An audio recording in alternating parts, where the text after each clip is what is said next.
Ecco cosa può fare l'FF 105 per quanto riguarda il diserbo naturale. Cosa significa? Questo estratto naturale, che non sono altro che oli essenziali, ha la stessa dinamica di funzione che fa il classico diserbo sistemico, quello che noi chiamiamo Roundup, tanto per capirci, che sarebbe il principio attivo, il glifosate. Quindi questo prodotto qui ha diverse concentrazioni di utilizzo, da 1 a 3 cm di altezza della pianta va diluito 1 a 3, da 4-8 cm della pianta, cioè dell'infestante, 1 a 2, da 9 a 13 cm, cioè con erba già altina, tal quale, cioè prodotto puro. Io l'ho utilizzato alla concentrazione minima, quindi ho messo 1 litro di prodotto e ho aggiunto 3 litri d'acqua. L'ho fatto ieri a mezzogiorno, c'era il sole, la vegetazione era abbastanza asciutta, l'ho dato ieri e questo è quello che abbiamo oggi, dopo un giorno, con questo prodotto.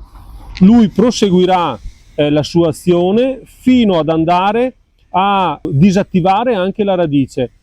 Potete vedere anche la differenza fino a dove sono arrivato o dove l'ho dato o dove non l'ho dato. Vedete in questo punto? Qui ieri non l'ho dato e qui l'ho dato. Qui vedete le stesse piante che sono ancora vive e vegete. Intanto questo può essere dato anche se c'è freddo, anche d'inverno, non è necessario che sia caldo. È logico che più c'è caldo più l'azione è veloce.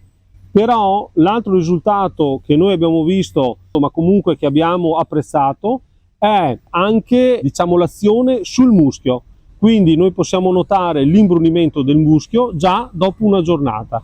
Quindi ve lo consigliamo, è un prodotto naturale, può essere utilizzato in qualsiasi ambiente domestico e non ha nessuna controindicazione, nel senso che io lo posso dare, posso avere dopo un po', aspetto magari che si asciughi un attimo, il cagnolino che gira, il gatto, i bambini, ma non ha nulla di controindicazione, non ha nulla di chimico, per cui ve lo consiglio.